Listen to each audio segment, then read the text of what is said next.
the pace when I'm running. I always take what I want and I always give it 100. Don't need a bank, no I'm funded. Play the game like it's nothing. I'm always thankful for something. Don't take for granted, stay humble. Now wake up! It's time to look at the enemy. Look in the mirror if he is no friend to me. It's not working out. Hello, Miami. Thank you so much for watching 305 Sports Now. I am your host, Will, and we are in 2 segments as it's 305 Live and, of course, the second episode. And he's here today. He's here today for our segment of Our Take, the host of the very popular I Hate Football podcast and also the co-host of College Blitz with very talented baseball scout, former baseball scout, Russ Morgan. What's up, Q? How you doing? Sir, what's going on, bro? Hey, we both did double duty tonight, man, as you just finished hosting College Blitz, and I was on Cafecito and Kane. Big shout out to John. Yes, sir. Yes, sir. How was that? How's John doing? He's great, man. He's always great, man. You know, very calm, cool, collected. Brings a heck of an analysis. A lot of questions, man, from the commentary group. So that's always fun. I like the engagement. I need to get on there with him, man. Yeah, man. I like me let him. It's a good show. Yeah, shoot him a text, bro. He's very good. He's very good at making room for guests, bro. He's awesome at that. 100%, bro. 100%. Well, we're not gonna take too long with Bethune because we all knew it was gonna be a thrashing. You know, in general, the most impressive thing I thought I saw was Carson Beck going 15 for 15. That was something that was very impressive because of the efficiency that Carson Beck has. And I want to ask you a question about Carson Beck. Have the Georgia fans come around and like, yeah, he's not as bad as we thought? You know, they haven't. But this is the thing, though. This is the thing. This is what happened. What happened was Georgia is 2-0. Okay. Right? And, you know, Georgia, do you know who Georgia's played so far to be 2-0? I think it's Austin P and Marshall, right? Marshall, they started off with, and Austin, they're 2-0, right? Okay. So, guess who? You know who they played on Saturday? So who are they playing Saturday? They go to Tennessee, right? Ooh, it's a good tough and one. So when me and Russ on College Blitz podcast, everybody check it out. When we did our preview for our SEC preview episode, and I caught some strays from some people that are like, oh, you guys, you crazy if you think Georgia's gonna go up to Tennessee and look, you know, with their record. That's cool. Like their previous record in Tennessee is favorable. And I don't remember right off the top of my head, but they rarely lose in Knoxville. This is the thing. It's 2025, and that record previously doesn't matter. Right? So for all the people that have been telling me that you upgraded with Gunnar Stockton, well, guess what? You're going to get a chance to prove that on Saturday. Right? Because Gunnar Stockton against Marshall and Austin P has averaged 5 yards per attempt throwing the ball. So, listen, it's one of two things. Oh, they play Marshall and Austin P and Mike Bobo hasn't wanted to open up the offense to da-da-da-da. Maybe. That's certainly a possibility. Maybe, right? They upgraded the wide receiver room. Supposedly you upgraded at quarterback, right? The offensive line is supposed to be back to where it needs to be, right? Bunch of talent in the running back stable. Cool. Averaging 5 yards per attempt against Marshall and Austin P. Listen, I don't give a damn I don't care how conservative you're being in preparation for game 3 in Knoxville, you know, at Rocky Top versus Tennessee. Averaging 5 yards per attempt against those two teams, to me, if I was a Georgia fan, would be worrisome. So, you know, who knows? They may go to Rocky Top and just, you know, and mop the floor with them. We'll see. Okay. But this is definitely one of the games that AD was going on, bro. This is definitely one of the games that I'm really interested in you know, this weekend. But we'll see. We'll see. We're going to get a chance to see Gunnar Stockton against a real team. You know, Tennessee's a good defense. And we'll see if they really were just kind of being super conservative the first 2 weeks and not showing a whole bunch, you know, on tape. We'll see how it goes. But I'm skeptical personally. So. Yeah, my buddy from church, man, the guy called Bulldog in general, I jokingly saw him at church on Sunday, and I said, hey, isn't it great when you actually a quarterback actually has receivers that can catch, you know? And he tells me he'll break your heart. he'll break your heart. And I said, well, will he break my heart? I said, would it break our hearts by acting like the guy the year before? I don't think so. Or is it gonna be heartbreaking the fact that he doesn't have a line that's 100th in the country and running the football and receivers that drop a total of like 400 or 500 yards. I mean, let's be sincere. When they're making one-handed catches against supposed the best secondary in the country, so with 3 offensive linemen taken in the top 3 rounds of the draft. Yeah. Like, make it make sense to me. Make it make sense to me. Like, anybody who's a Georgia fan, if you're watching a Georgia fan, bro, like, you had 3 offensive linemen taken in there were 3 top 100 picks in the NFL draft. Like, don't tell me there's not talent. Georgia recruits at an elite. Like, listen, what have we talked about? What have we talked about with recruiting and picking and choosing? There's a handful of teams that pick and choose. Everybody else recruits. Georgia's one of the teams that picks and chooses. Ohio State, Georgia, Alabama, right? I mean, we know the teams. Georgia lands whoever they want, and they've been putting people in the NFL ever since Kirby got there. They finished with the #1 class in the country in Kirby's tenure like 5 times. They're in the top 5 every year. Like, you should never struggle with talent. You should never struggle. They put out O-line draft picks every single year. And then you can't protect Carson Beck. You can't run the ball. Right? So, there again. And then the other thing, too, that cheers me on, and we'll move on after this. I get it. We'll be done with the Carson Beck talk. But it's like, dude, you know how many players that Georgia got arrested last year? Like double digits. Everybody's speeding. For some reason, the NIL kicked in. Everybody's got, Chargers, and everybody's got, whatever the hell cars they got. And everybody's speeding through Athens. They're getting pulled over left and right and cited for speeding, the whole deal. You want to know which one of those double-digit guys getting arrested or whatever it is? You know who didn't appear on that arrest list? Carson Beck. So, again, this isn't me beating the drum for Miami's quarterback. This is just me, just clamoring for a little bit of perspective, right? And just a little bit of just, a little bit of common sense, and, just a little bit of just, don't just the bias or whatever that existed with him. And oh my God, we're so glad. There again, the guy didn't do anything wrong. Didn't get arrested for, sexual this, speeding that. But the guy was never arrested. The guy did everything right. But then when he leaves, it's, oh my God, he's this, he's terrible, he's, blah. Enjoy Gunnar Stockton. Good luck to him at Rocky Top on Saturday. Yeah. Before we go into the USF, I want to bring up one more thing about Carson Beck. Not very communicative with the teams. That's been a myth, because he obviously, from what you see after games, he gets very much along with not only his offensive personnel, but also his defensive personnel as well. As they have even handshakes for everybody. So I'm happy. I think we're going to get the best of Carson Beck this season, especially since I do think he's to be protected, and I think he has better talent at receiver, or at least more efficient talent at receiver. And I'll leave it at that. And you see him in the post-game interviews. Yeah. Right? Like, you see people going up to him. Everybody's dapping him up. Everybody's, like you mentioned, right? Everybody's got like the handshakes with him and the whole deal. Like, you saw it after Notre Dame, right? Not so much after Bethune-Cookman for obvious reasons.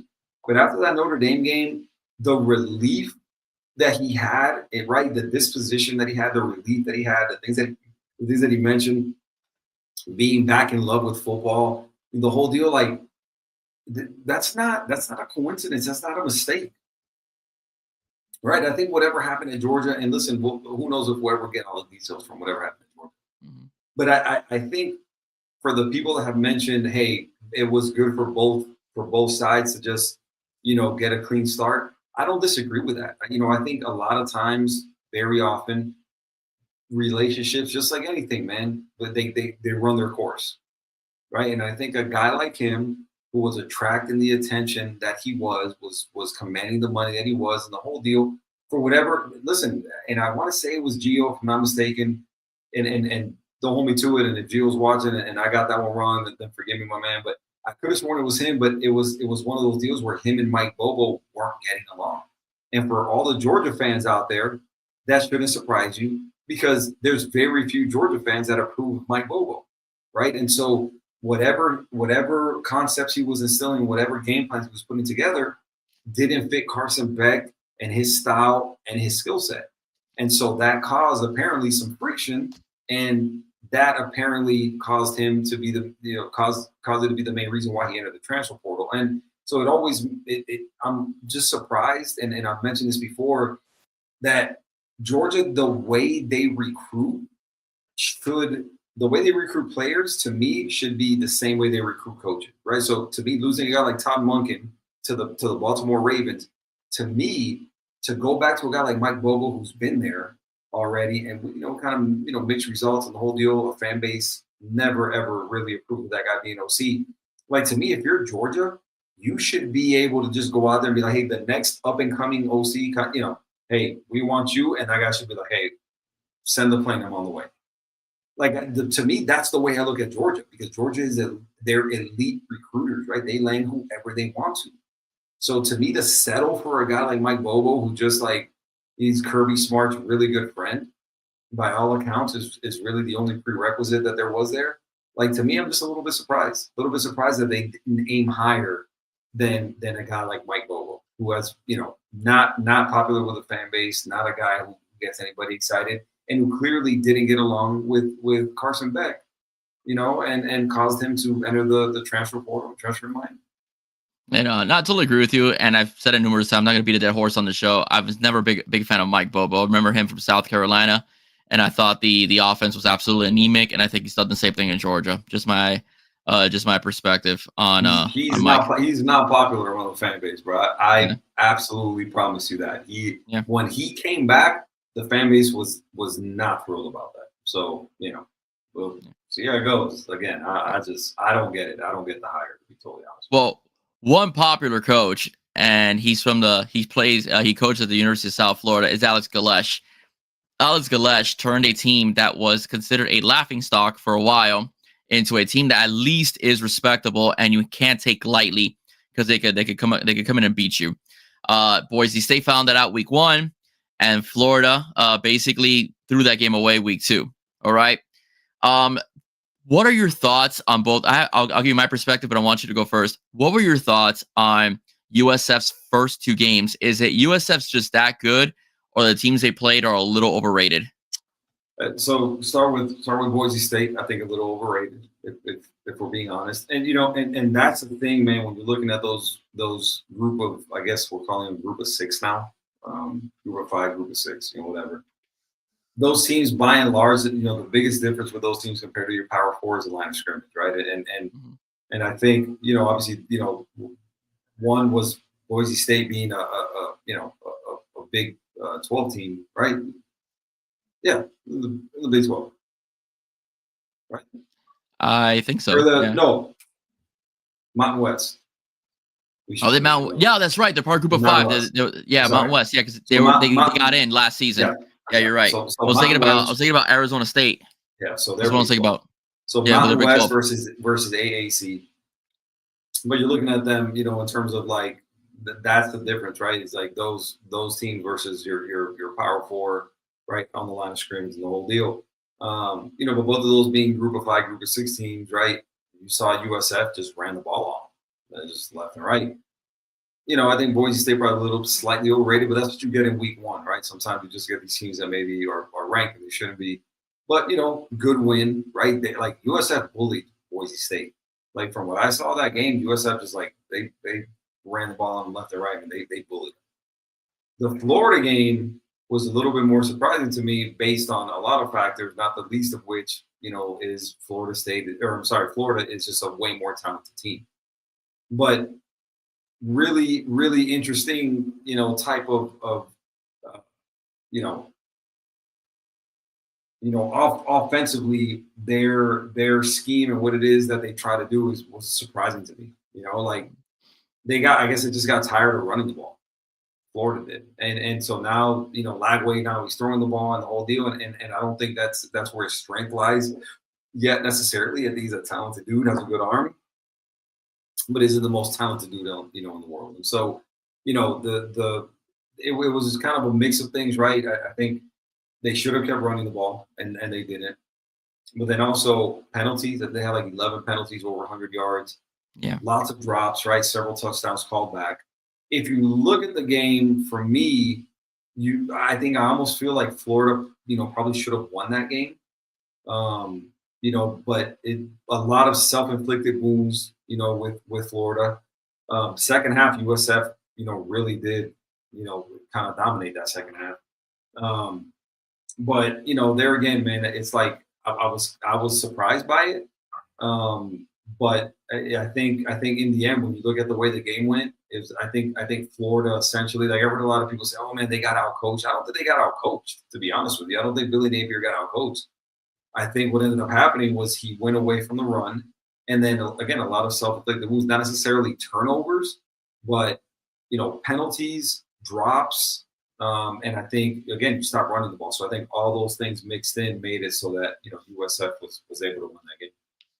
Yeah, I totally agree with you. I want to go a little bit into the Boise State game. I'll be frank with you. Boise State looked weak in my perspective. Yeah, I saw the condensed version. They looked very weak. 3 turnovers. It was really bad. The one thing I will give UCF credit for is that when they face teams that are deemed superior than them, they do force turnovers. They did it to Alabama last year. They did it once to Lagaway this year as well. Brown had a pretty solid game. Nothing great, but 16 of 24, 210 yards passing, 2 rushing touchdowns in the game as well. But you're right. They absolutely bullied Boise State, 412 yards to their 278. They totally embarrassed Boise State. And again, I just don't think Boise State is that good of a team. They look smaller when they face USF. They had a better chance against Florida to face a much difficult team, and Florida wet the bed, man. All right, 11 penalties, 2 touchdowns called back. Second touchdown, I think the referees were a little too flag happy, in my opinion. I think they gave USF a little bit too much there. Big catch by Keyshawn Singleton. He's a guy that Miami may have to watch out for. 2 catches, 75 yards, a big 66-yard catch as well. But they really didn't pressure DJ Lagaway that much. He had a clean pocket, only really 3 recorded pressures, and one of them only got home. 3 pressures. Yeah. So yeah. When clear pocket. And the 3 were design blitzes. Yeah. So that's another thing. So if you're looking at both teams now having moved on from that game, right? You're looking at Florida going to Death Valley, right? Going to Baton Rouge and playing against Blake Baker, who we know well. Yeah. And now playing against that front 7, the D-line at LSU, the linebackers at LSU. You don't think that's going to be a totally different game now, going to LSU and playing against that defense? And then if you're South Florida, you think that what you saw with DJ Lagaway, you think that's going to be replicated on Saturday versus Carson Beck and that offensive line that's blocking for him? Okay. I mean, seen a lot of fans, a lot of South Florida fans, bro, doing the Barstool's back, man. I thought Barstool Sports USF is back. I'm like, dude, this guy didn't he get a whooping last year? Him and Donald were going at it all the time last season, and then radio silence when they got whooped, and he's back again. Talking to UM fans again. Listen, for as terrible, and I get it, that was last year. Yeah. But for as terrible a defense as Miami had last year, because they were terrible. I was at that game. Okay. Right? It was 26-15 at halftime. Right? And then the second half, they got shut out by a terrible defense. They scored 24 unanswered points in the second half and beat them 50-15. So, there again, right? I get that was last year, but I don't know where this well, I guess I know where the confidence comes from. They're 2-0 against 2 ranked teams. But listen, Miami's not Florida. Miami's not USF. Yeah, Miami is my take on the game. Miami's going to beat the hell out of them right off the gate. I'm not saying blow them out, but I'm saying we beat the hell out of them. They're going to control the line of scrimmage. That's good. They did it last year. It's going to be a lot of Jordan Lyle because he's going to be healthy, Mark Fletcher, and Marty Brown. You're going to get a big dose of that. It's going to be very balanced as well. USF is not going to give up the deep ball. All right. So they're going to leave the middle of the field open for Beck. So it's going to be a Malachi Tony show. It's going to be probably utilize the tight ends a little bit more as well. They'll get, Keelan Marion involved more in the offense. I just think Miami, at the end of the day, I think Miami will win this game by at least, I'm being conservative, 10 points, but I wouldn't be surprised if they cover the spread of 17.5. Adrian, that's not a bad number. The reason being, and by the way, I'm also going to predict Byron Brown hasn't thrown an interception. I think in 300 dropbacks. I think I heard or something like that. I predict he's got a streak. I can't remember. It's over 200 passes, I think, without a. Yeah, I think he's getting picked this game. I'm predicting an interception. Well, listen, this is, there again. If we're sitting here looking at both sides of the ball, where I think Miami really starts to kind of take control of this game is, I think, on offense, right? And as we know, man, football was the ultimate team game. Every unit affects every other unit, right? And when you're looking at USF's offense being affected by Miami's offense, and where I think that goes is Miami establishing the line of scrimmage. Remember, Florida, for whatever reason, they just stopped running the ball. They just decided, hey, you know what? We're going to let Lagway throw it. Okay, cool. Terrible idea, but do what you want to. You think Miami's going to do that? You think Miami's going to get sick of running the ball? They're not. No. Exactly. Just like Adrian's saying, they're going to run the ball. That's what they're going to do. They will not get sick of running the ball. So they're going to line up.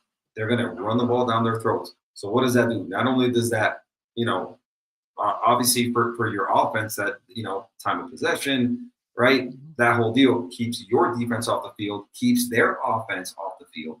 So now you end up going down a couple scores, and now you turn Byron Brown into a passer, which is what you want. You want Byron Brown to turn into a passer. So, again, I think in terms of the X's and O's and what the strategy is going to be, I don't think there's anything there that's going to be, reinventing the wheel. I think they're going to line up. They're going to run the ball. They're going to tell USF, hey, let's see if you can stop this. And they're going to run the ball and run the ball and run the ball. Carson Beck isn't Lagway. He's not going to make the mistakes that Lagway was making, last game. And again, I think they established a line of scrimmage on defense.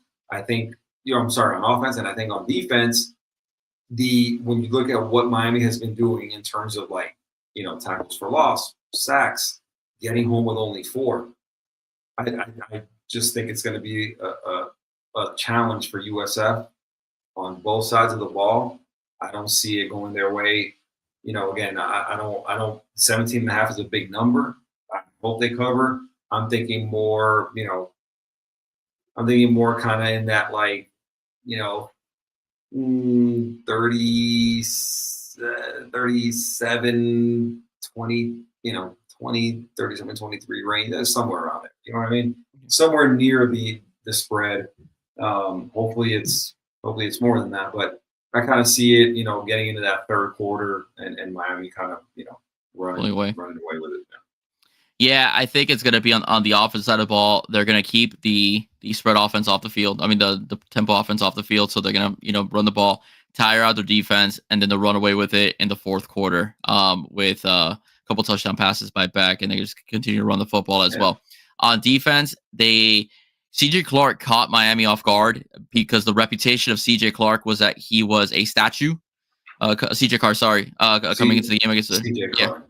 Yeah, he was a statue. That was the reputation. That's where everybody was here. Oh, he's a statue. And he surprised everybody with it, with his QB runs and stuff like that, his draw plays. Miami's not going to get surprised by that. They know what Byron Brown is. They know exactly what he's going to do. They know the size of the individual.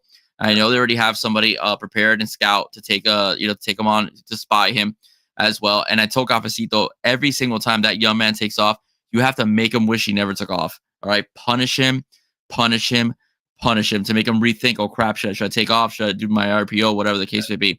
And I think that's pretty much what you're going to do. Miami needs to dominate the line of scrimmage. The front four is much bigger than their offensive line. Shut down that run. They really didn't, offensively, they've been okay, but they haven't been anything like wow, like Florida State when they did to Alabama. It hasn't been wow. So I think Miami could neutralize this offense, similar to what they did last year as well, when they ran away with it again, when everyone's like, oh, USF. They look at it to Alabama. And Miami ran away with it, like you said, with a much weaker defense. And I think this defense right now is, first of all, they are much more physical. Okay. They are communicating much better. They have better talent in the secondary. and they have a nastiness to them that didn't exist the first couple of years with Guidry. So I think that's something that we're going to really see this upcoming Saturday. Plus, they're not going to take them lightly, like I think that Boise State and Florida did. Yeah, and you mentioned the communication side of things, man. That's kind of one of those things with a, you know, with an up tempo, you know, type of offense like this is. I think communication is at a premium, right? Yeah, absolutely. And it's what you saw with Florida that they didn't do well, right? They had problems, you know, substituting and all that kind of thing. And so, you know, I think it was a great thing for USF to have beat Florida, so that there's, again, you know, like the saying over, you have our attention, right? And so I think if USF loses that game, I think, you know, that maybe, you know, Miami kind of comes into this thing overlooking them and looking forward to Florida, maybe not taking them seriously. You know, but I think with that win, you know, at the Swamp, you know, immediately, you know, the antennas go up, and I think now you're watching tape a little bit more, and not that they weren't before, right? But I think you're, you know, watching tape a little bit more intently. Now you're listening a little bit better, and you know, they're having to, you know, they tell you, and they don't really have to try very hard. Like, listen, these guys have beat 2 ranked teams already, right? Yeah. They opened up the season with Boise State, they went to the Swamp and won.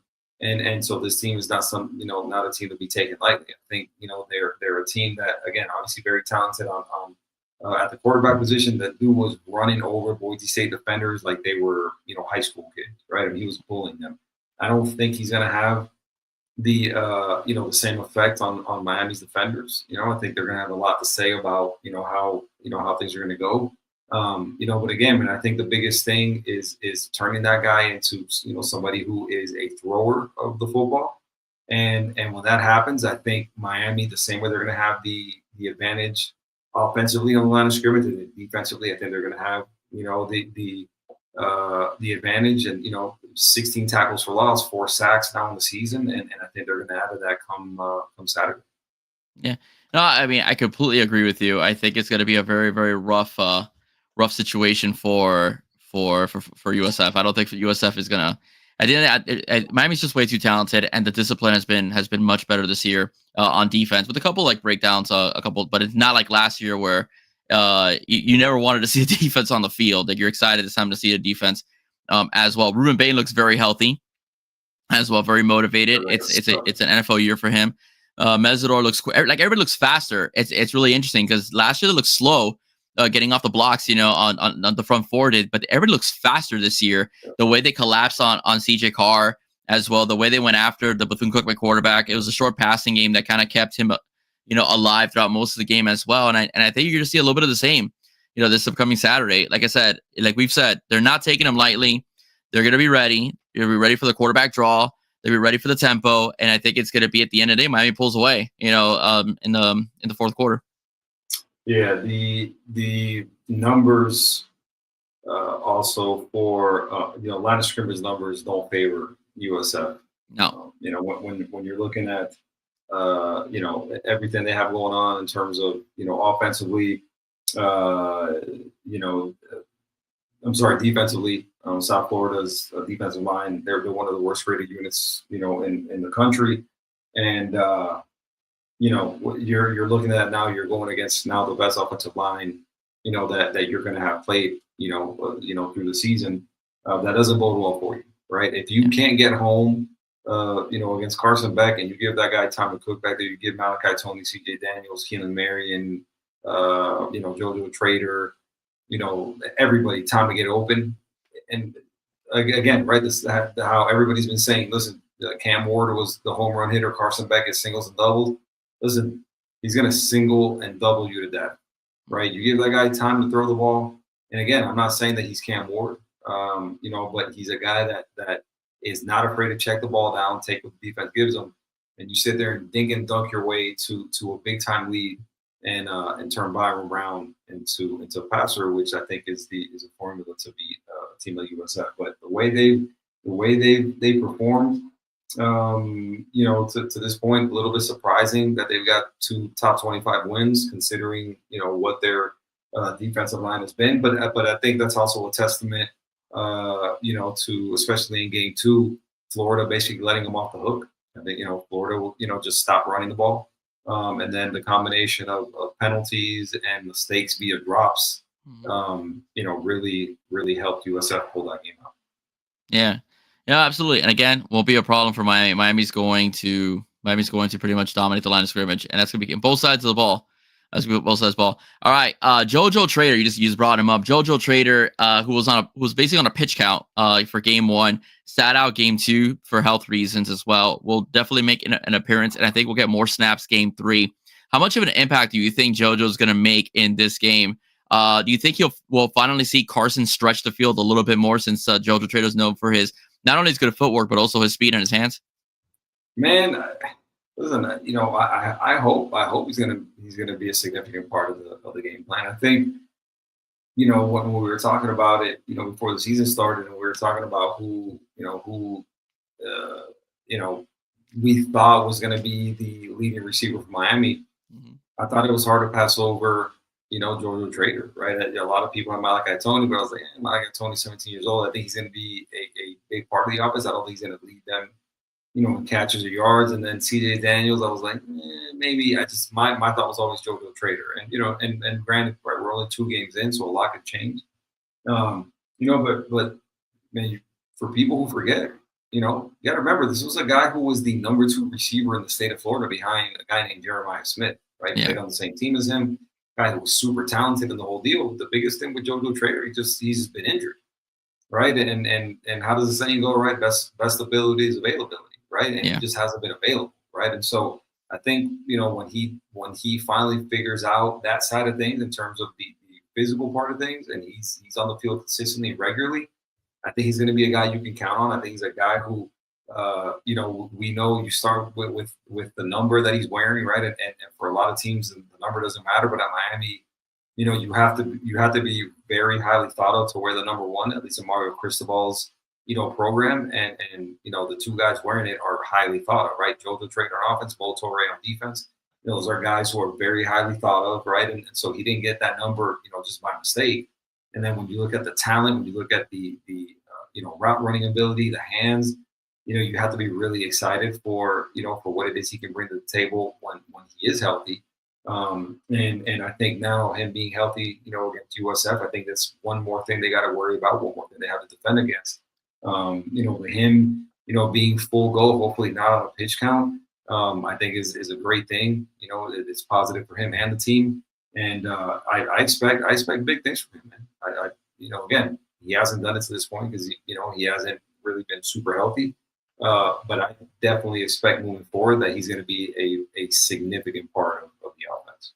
Yeah, he showed flashes last year, especially in the bowl game when he caught that touchdown from Cam Ward. So I do expect a lot out of him this year. He should have had a touchdown against Notre Dame, but the referee didn't catch him. Mr. Christian Gray, kind of pulling on the jersey a little bit there. So, but I do expect good things out of him. I do expect him to make a high impact against USF as well.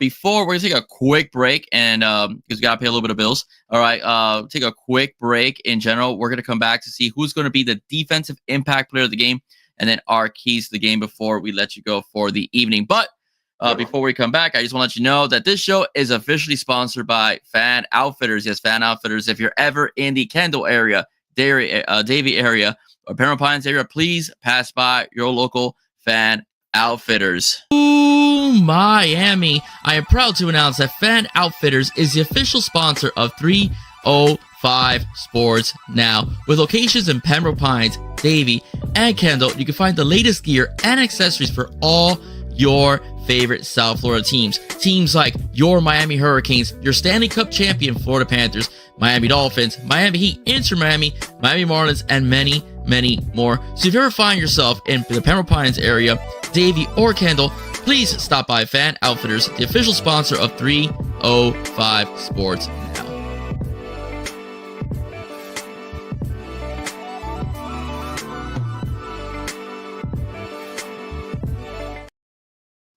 Yes, ladies and gentlemen, once again, this show is brought to you by Fan Outfitters. If you're ever, once again, the Pembroke Pines area, Davie area, and Kendall, go to Fan Outfitters so you can check out your best gear for Miami Hurricanes gear, Florida Panthers, Miami Dolphins, Miami Heat, Miami Marlins, and many, many other teams. Will, next time you come down, man, I got to take you to Fan Outfitters, dude, so you can get yourself some gear, dude. Let's do it, man. Can always use more gear, bro. Can always yeah, man, definitely. Definitely, bro. My girl would disagree, but, I think I I couldn't find somewhere to put it. That's funny. That's cool. That's cool. Oh man, that's funny. What was going to? Oh, that's right. Yeah. So what you're looking at right now is we're looking at our defensive player of the game. Who do you think is going to make the biggest impact against USF? Ooh, man, that's a tough one, bro.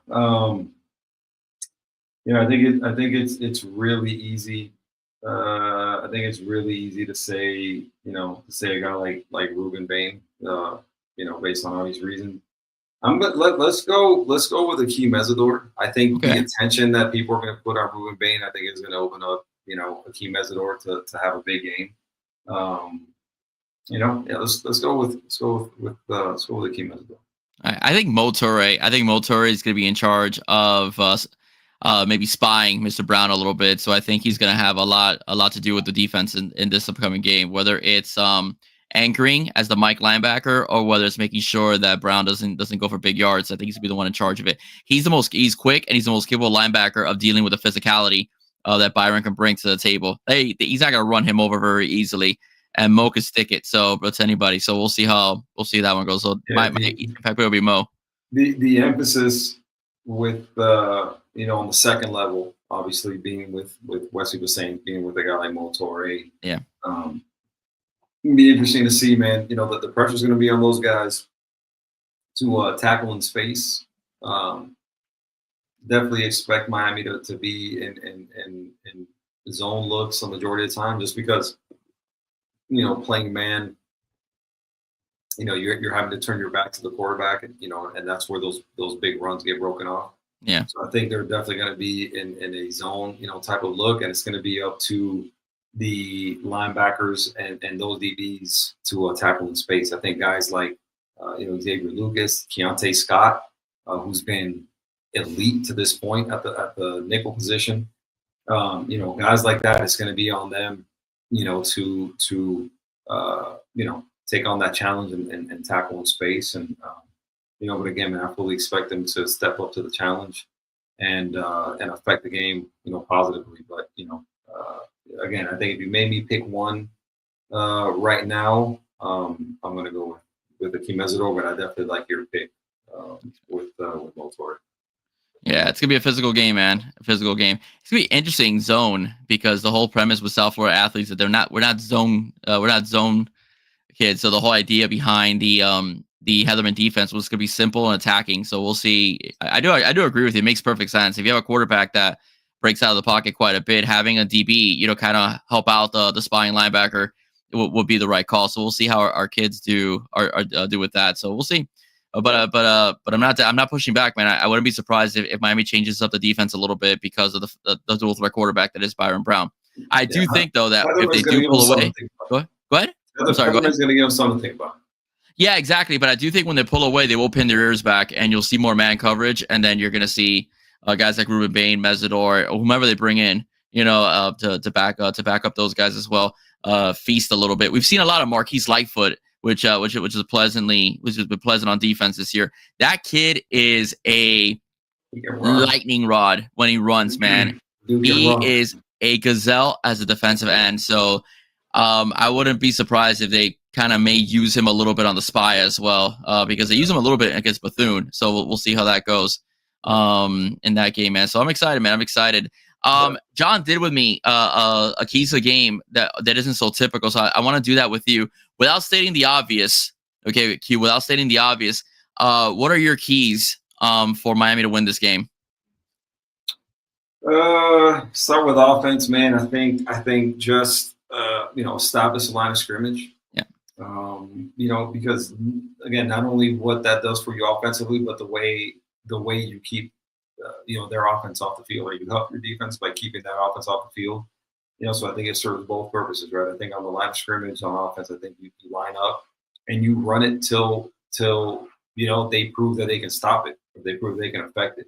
And I just, all things considered, man, and where we're at and what they've showed, I have a hard time believing that they can stop it. I think, again, Florida last week let them off the hook, right? And so I think offensively, you line up and you establish, you establish dominance on the line of scrimmage offensively. Defensively, I think, not super different. I think, you keep doing what you've been doing, right? I think getting home with 4 You know, if you're the D line, you know, and I think the you know the linebackers and the DBs, I think the emphasis is going to be on them to tackle in space.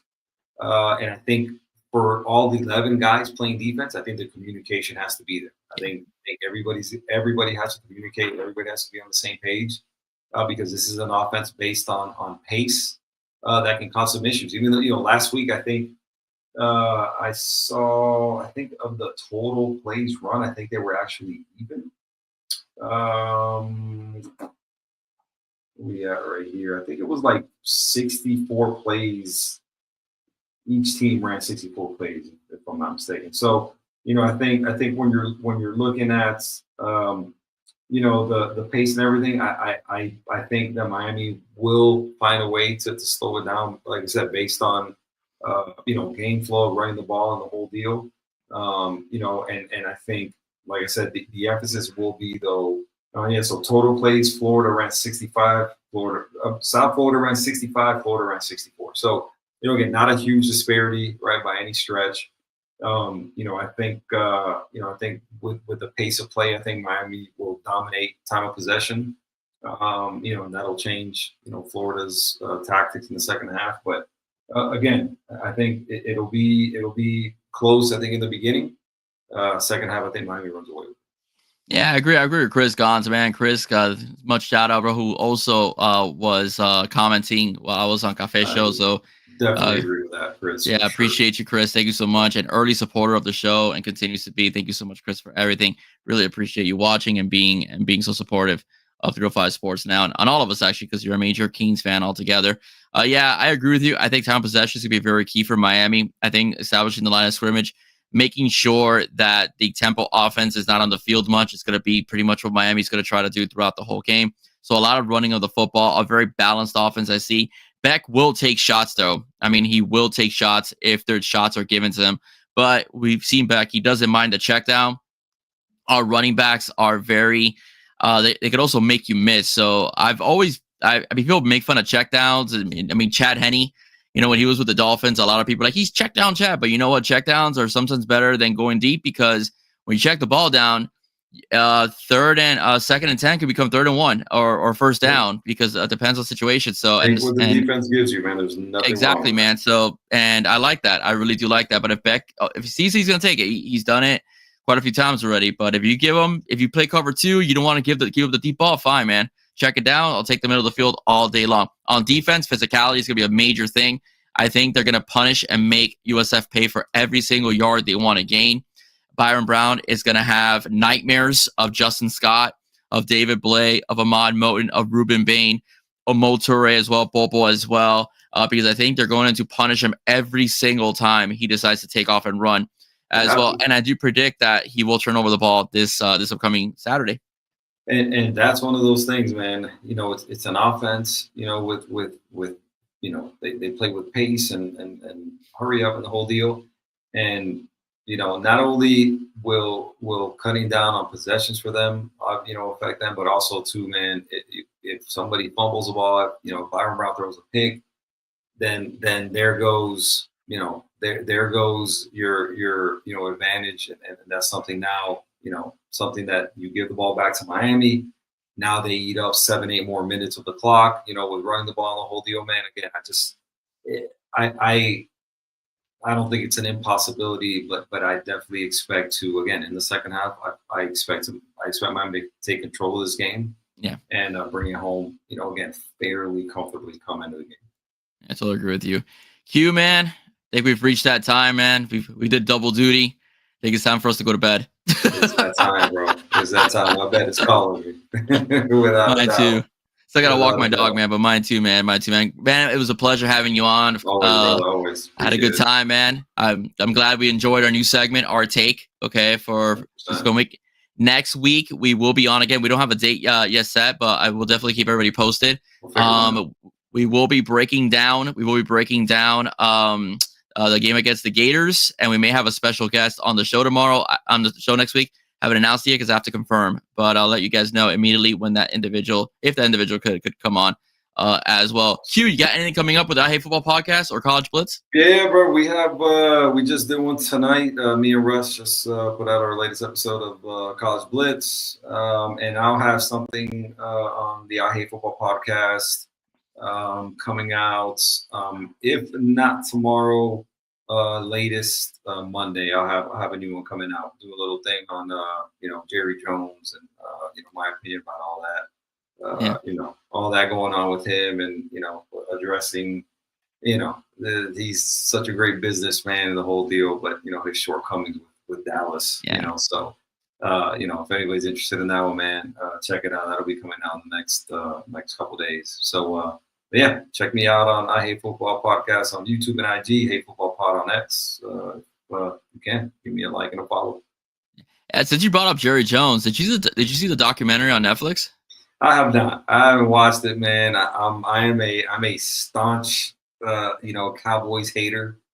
I haven't got around to watching it. Maybe. Yeah, but you got that UM blood, dude. There's a lot of Jimmy Johnson in there. There's a lot of Michael Irvin in there. I may find time to watch it.